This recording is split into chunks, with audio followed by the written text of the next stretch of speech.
Right. As the Absolutely. recession takes hold, cash-strapped city and state governments across the nation are cutting anything they can just to save money, and that means job cuts, closed city offices, and in at least one state, a shorter school year. But the city of San Diego will save more than $1 million, and you could say it's thanks to divine intervention. That's because members of one of the city's fastest-growing church congregations have pledged to donate more than 100,000 volunteer hours to keep the city afloat. We're joined by Miles McPherson, pastor of the Rock²s. Thanks so much for joining us. Tell us a little bit about this effort and what people are doing and how you got so many volunteers. Well, I just recently wrote a book called Do Something. I'm sure you have that there. And last year in 2009, our church committed 100,000 hours to our mayor. And because of the budget deficit, there were some needs that weren't being met in the city. And as you know, a budget deficit is really about a quality of life issue. So we went to the mayor and said, what are the needs in the city that we can help? And he gave us a book of all the volunteer opportunities, and we went to work and we pledged 100,000 hours over 12 months. We did it in 9 months. And every 3 months we gave them a report on all the city agencies that we partnered with. We gave them a value of it, and it was $1.6 million when the year was up. Like what? What kind of jobs are we talking about? Well, we cleaned out trash from parks. We planted trees. We painted playground equipment in parks. We painted a rec center. We volunteered and mentored kids. We visited elderly people, all the things that the city does. And we monetized it because every job and every volunteer service had a different value.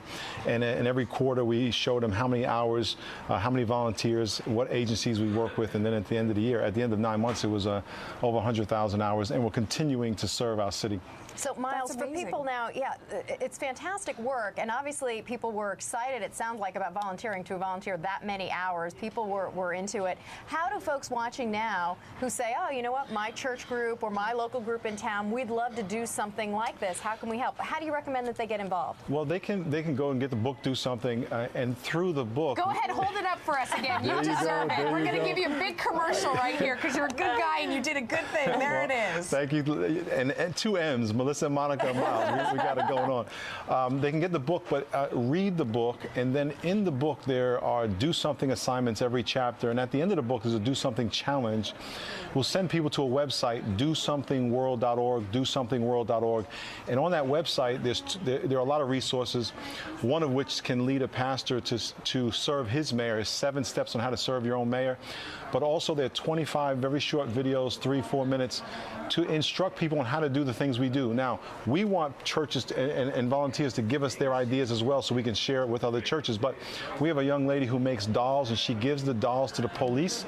The police gives the dolls to little kids when they take them out of the homes when they have a domestic violence call.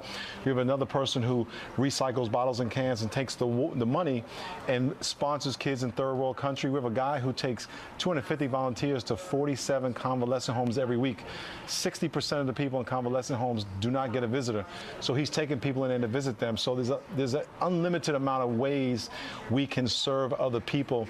A lot of times when people wake up every day, they think, what can God do for me, or what can my community do for me, instead of thinking, what can I do for my community and what can I do for God? And once we start serving other people, realizing that there are resources we have that can bless other people who have a need, realizing that we can be the answer to someone's prayers. Someone right now is praying for encouragement, for enlightenment, for a job, for food and clothes.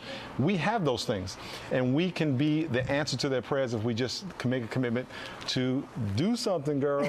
Yeah, do something, and it doesn't necessarily mean spending your own money. I mean, you're getting out there, you're spending your time. Miles, thank you so much for joining us. It's a really inspirational story. We appreciate it. It's a great message. We were saying before, you might recognize Miles. He used to play for the San Diego Chargers as well. Right. Maybe you recognize him if you're from California. But sure what a great story. I mean, these are a lot of towns are dealing with budget deficits and cities, and you know, this is a group that went out and actually did something about it, as opposed to just, you know, donating money or being upset about it. You know, they went out and gave their time and did things like emptying the trash that the city would pay for. And things that the city needs done. And there were numbers out earlier this year talking about how people know that they need to give to charities, but a lot of people don't have the cash right now. So just the idea that you can give your time that he puts out there is great.